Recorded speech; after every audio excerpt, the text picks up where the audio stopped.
माँ को मेरा सादर प्रणाम। माँ, मेरा प्रश्न है, जब मैं भगवान नारायण का ध्यान करूं तो अपने से क्या देखने की कोशिश करूं या मुझे क्या दिखेगा, इसका ज्ञान माँ देने की कृपा करें।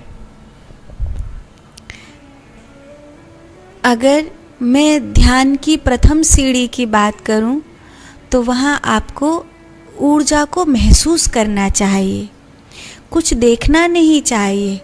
आज्ञा चक्र पर कुछ स्पंदन होगा, कुछ कंठ के थोड़ा नीचे स्पंदन होगा, कुछ हृदय चक्र पर स्पंदन होगा।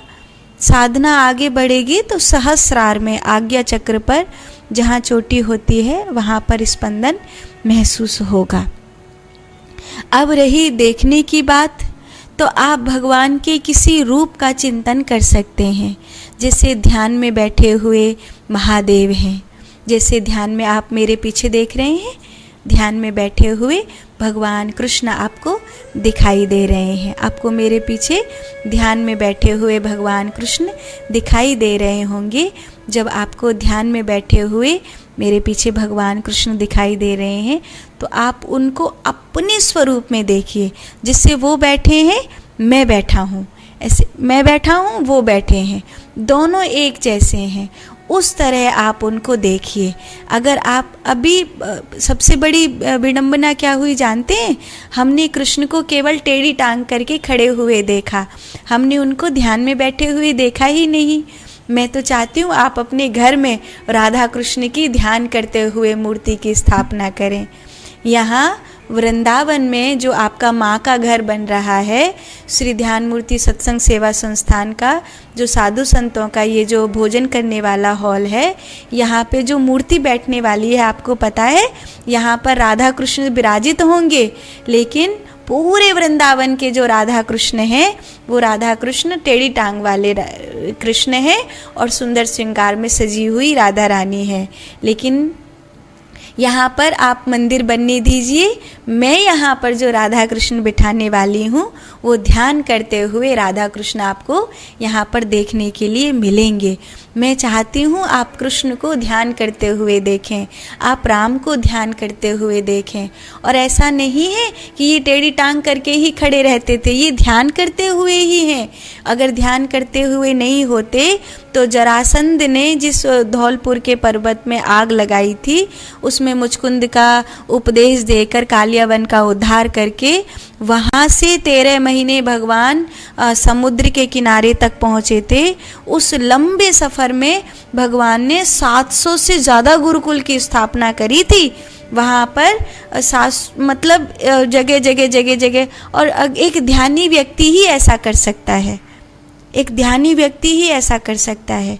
तो भगवान कृष्ण को चंचल मूर्ति देखने की बजाय आप भगवान नारायण को ध्यान करते हुए देखिए, आप भगवान कृष्ण को ध्यान करते हुए देखिए, आप राम जी को ध्यान करते हुए देखिए, महादेव को ध्यान करते हुए देखिए, हनुमान जी को ध्यान करते हुए देखिए और उनके स्वरूप को अपने स्वरूप में एक कर दीजिए कि आपका शरीर नहीं बैठा है, आपका शरीर बैठा है, लेकिन यहाँ पर जो जिनका आप स्मरण कर रहे हैं वो आपको अपने में बैठे हुए दिखाई दे। महादेव हैं तो महादेव, नारायण हैं तो नारायण। अगर आप अलग से कल्पना करेंगे ना, तो अलग से कल्पना करने में क्या होगा कि मैंने प्रकाश की कल्पना करी, मैंने फूलों की कल्पना करी, मैंने मंदिर की कल्पना करी, फिर आप एक अलग सी दुनिया में प्रवेश कर जाएंगे। लेकिन वो भी एक दिमागी दुनिया होगी, जैसे आप इस ब्रह्म की दुनिया से निकले और दूसरे ब्रह्म की दुनिया में घुस गए, लेकिन वो वास्तविकता नहीं होगी। वास्तविकता तो आपको आपके स्वरूप में ही प्राप्त होगी। तो अगर मैं ध्यान की पहली सीढ़ी की बात करूं तो ये, और दूसरी सीढ़ी की अगर उससे ऊपर वाली की बात करूं तो उसमें ना कुछ देखना होता है, ना कुछ क्या कहते हो आप अंग्रेजी में, विजुलाइज करना, ऐसा कुछ नहीं होता है। आप उसमें केवल और केवल सहज हो जाते हैं।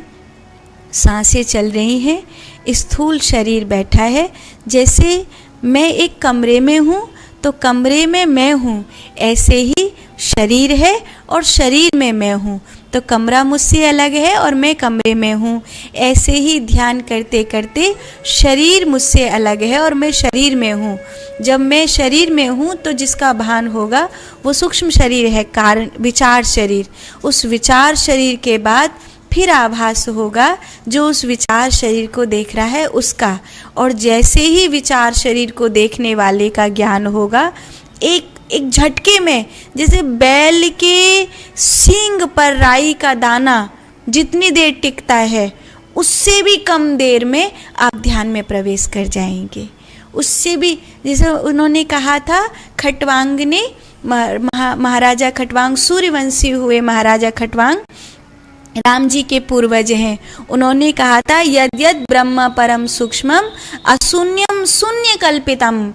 मुझे नहीं पता था, जब वो देवताओं की सहायता करने के बाद लौटे और देवासुर संग्राम खत्म हो गया, राक्षसों का अंत हुआ, पलायन हुआ और देवताओं की फिर से स्वर्ग में स्थापना हुई, धर्म की जय हुई, तब वो अपने राज्य में वापस आए। तो उन्होंने शांति से बैठे और उन्होंने गुरुदेव वशिष्ठ से पूछा कि अब मेरे लिए क्या बाकी है। तो गुरुदेव वशिष्ठ ने कहा, बाकी होने के लिए कुछ है ही नहीं, तुम्हारे पास तो जीवन ही नहीं बचा, जीवन ही खत्म हो रहा है। तो खटवांग ने कहा, फिर इतने से समय में मैं क्या करूँगा गुरुदेव। तो वो जंगल की ओर जाने लग गए कि मैं जाकर तपस्या करूं। तो उन्होंने घोड़े की रकाव में पांव रखा, घोड़े पर बैठने के लिए। घोड़े की एक रकाव होता है जिसमें पांव रख के घोड़े पर चढ़ा जाता है, तो उस पे पांव रखा घोड़े पर बैठने के लिए।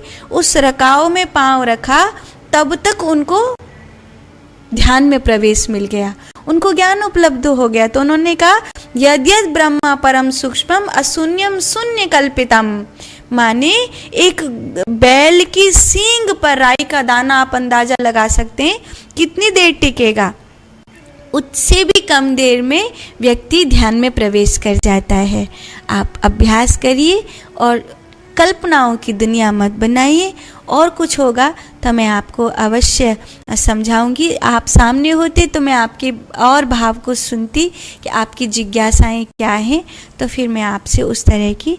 लेकिन अभी मैंने 2 सीढ़ी की बात आपसे कही है, इन 2 सीढ़ियों को पार करिए, फिर आपको पता चलेगा कि आपको क्या अनुभूतियाँ हो रही हैं, कैसे आप ध्यान में प्रवेश कर रहे हैं। लेकिन अलग से कल्पनाएं मत बनाइएगा, क्योंकि अलग से कल्पनाएं बनाएंगे तो कुंडलिनी, जैसे ही आपने जननेंद्रियों को सुकेड़ा और आप ध्यान में बैठे, तो कुंडलिनी होती है, जो ऊर्जा होती है, वो ऊर्ध्वगामी हुई तो इड़ा और पिंगला के ऐसे ऐसे करके क्रॉस करके भागती है। तो जैसे ऐसे करके भागती है वो, तो सुषुम्ना में कुछ क्षण के लिए आती है। तो अगर उस समय आप कल्पना कर रहे हैं तो वो या तो इड़ा में चले जाएगी या फिर पिंगला में चले जाएगी। और अगर इड़ा या पिंगला किसी में से भी चले जाती है तो विकृति होती है। इसीलिए कई साधकों को आपने भटकते हुए देखा होगा, पागल जैसे हो जाते हैं, नहीं समझ में आता कहीं क्या करें। तो जैसे ही कुंडलिनी इधर उधर हुई तो या तो वो एकदम भावनाओं से भर देती है, इड़ा में चली गई, और अगर पिंगला में चली गई तो वैराग्य से भर देती। पर दोनों स्थिति में बावरा जैसा बना देती है, पागल जैसा बना देती है, उसको स्थिर नहीं रहने देती, उसको संसार में जीने लायक सहज मतलब नहीं रहने देती है कि संसार के राजपथ में वो भीड़ के साथ चल सके। इसलिए उसे अलग होना पड़ता है। तो उसमें सबसे ज़्यादा जोखिम यही है। तो कल्पनाओं का जाल बनाने की बजाय जो संश्लेषण है, जैसे हृदय पे हो, कंठ पे हो, जो आज्ञा चक्र पे हो, जो सहस्रार में हो, उसको देखिए। शरीर में क्या हो रहा है उसको देखिए। और जैसे भगवान ध्यान में बैठे हैं, ऐसे ही ध्यान में एक मूर्ति, कोई तस्वीर ले आइए, राम जी की ध्यान करते हुए तस्वीर ले आइए, या कृष्ण जी की ध्यान करते हुए तस्वीर ले आइए, महादेव की ध्यान करते हुए तस्वीर ले आइए, या हनुमान जी की ध्यान करते हुए तस्वीर ले आइए। कोई भी आप ध्यान करते हुए तस्वीर ले आइए और बस उस तस्वीर को लगाकर उनके स्वरूप को देखिए और अपने आप में उस ध्यान के स्वरूप को अनुभव करिए। धीरे धीरे धीरे आपको ऐसा लगेगा मैं नहीं बैठा हूँ, शिव ही बैठे हैं। और शिव ही बैठे हैं तो एक झटके में आपको जैसे आप कमरे में अलग अपने आप को महसूस कर रहे हैं, ऐसे ही शरीर में अलग अपने आप को महसूस करने लगेंगे। अगर आप ऐसा कर पाते हैं तो देखिए, फिर मैं आपको आगे की बातें अवश्य बताऊंगी। साधु।